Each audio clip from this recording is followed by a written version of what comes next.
Okay, the first question asks us to integrate from 0 to 1 this weird-looking quantity x times the cube root of x plus the fourth root of x. And whenever you have roots of any kind, the important thing to remember is you should always write it as, instead of the cube root of x, you should write it as x to the 1/3 power. And you should do that with all roots, so that the fourth root of x is also x to the 1/4. Remember, whatever the root here is, you just put it as 1 over whatever that is. 1/3, 1/4 in this case. Then what you have here is x. If you distribute this is x times the cube root of x plus x times the fourth root of x. But the general property, of course, is x to the a times x to the b is equal to x to the a plus b. Exponents add. So here, this is just x to the 1, x to the 1 times x to the 1/3. And this is just x to the 1 times x to the 1/4.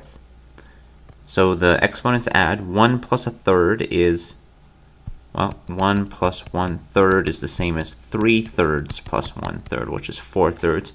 And similarly, that's 5 over 4. So really, this is the integral from 0 to 1. X to the 4 over 3 plus x to the 5 over 4. And you can break this up separately if you like. Dx plus the integral from 0 to 1. So we're just using the property that integration breaks up over addition. And then now we use the property that the integral of x to the n is always x to the n plus 1 over n plus 1. Except if n is equal to -1, then this would be division by 0. And in that case, you would want to use the natural logarithm, but that doesn't happen here. We don't have x to the -1. So this is x to the 4/3. I guess 4/3 plus 1 is 4/3 plus 3/3 is 7/3. So that's x to the 7/3. That's my n plus 1. N is 4/3. Adding 1 makes 7/3. Divided by 7/3. And we're evaluating at 1, 0.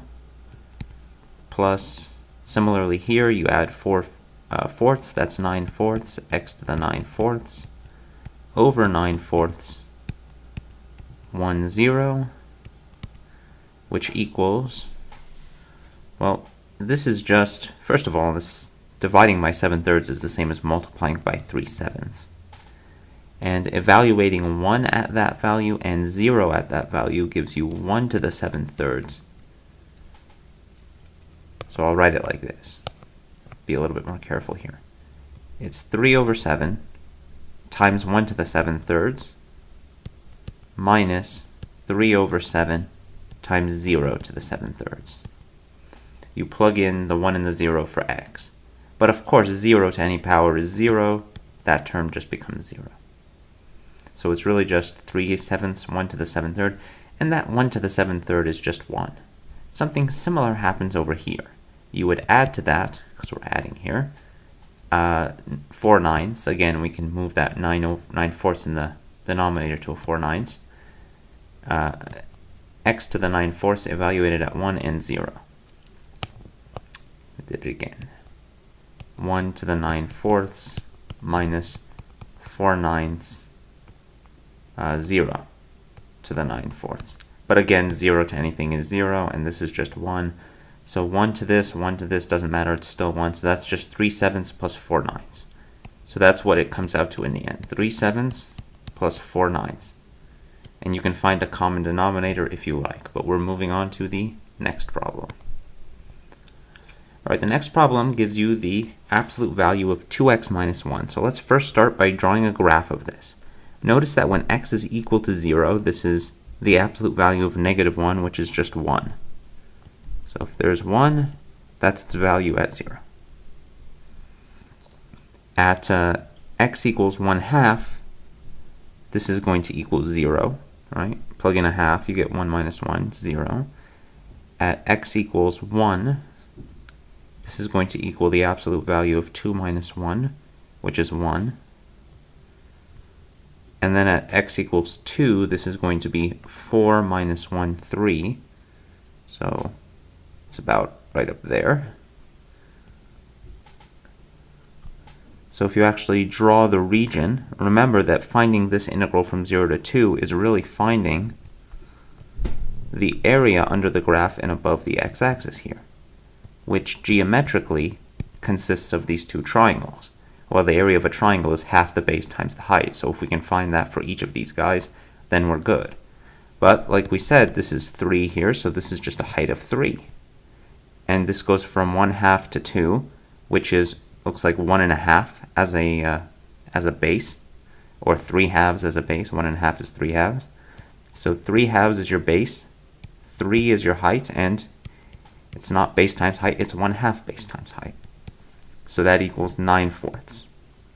That's the area for this big triangle. What about this smaller one? Well, the base just goes from 0 to 1/2, so the base is 1/2.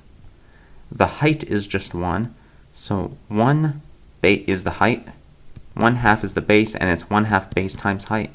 So it's 1/2 times 1/2 times 1, so that's 1/4. So that's the area of this little triangle.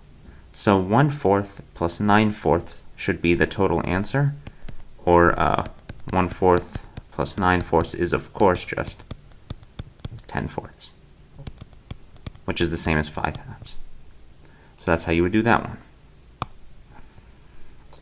Now this one is one of the more difficult ones, perhaps.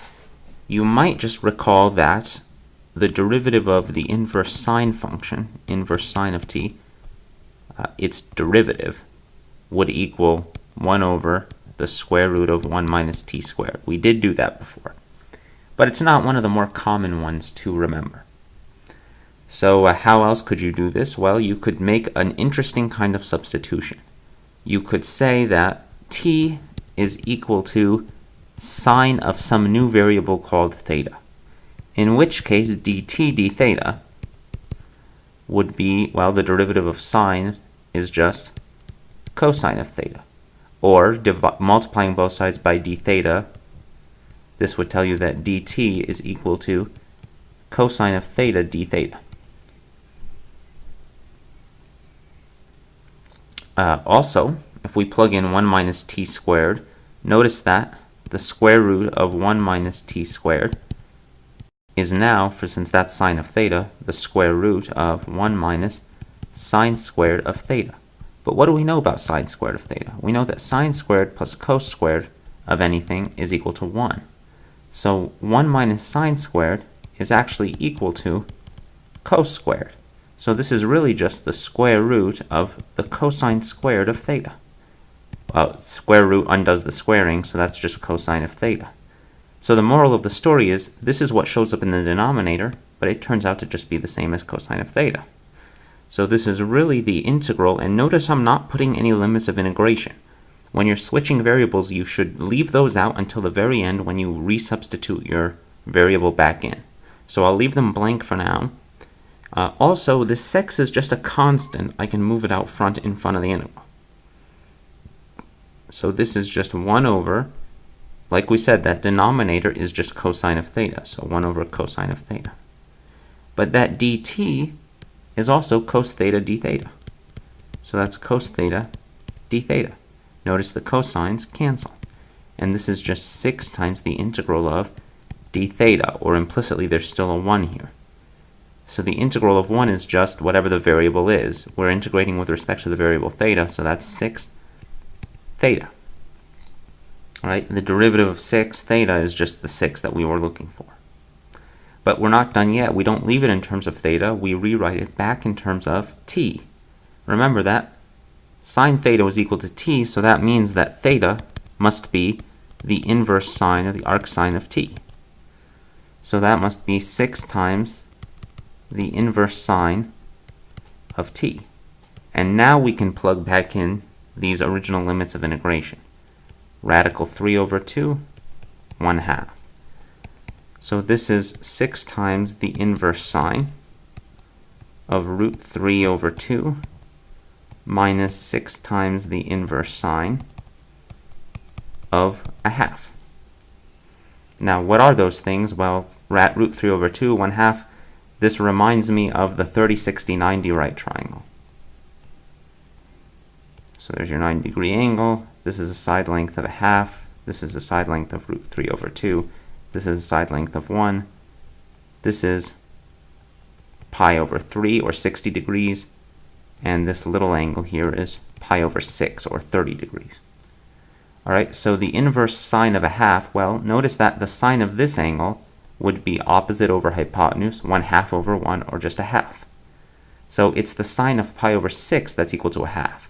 So the inverse sine of a half must be pi over 6. So in other words, this is pi over 6. And similarly, the sine of this angle, pi over 3, would give you root 3 over 2 over 1. So this is just pi over 3. So it's 6 times pi over 3 minus 6 times pi over 6, which is just 2 pi minus pi, which is just pi. And that's how you would handle that one.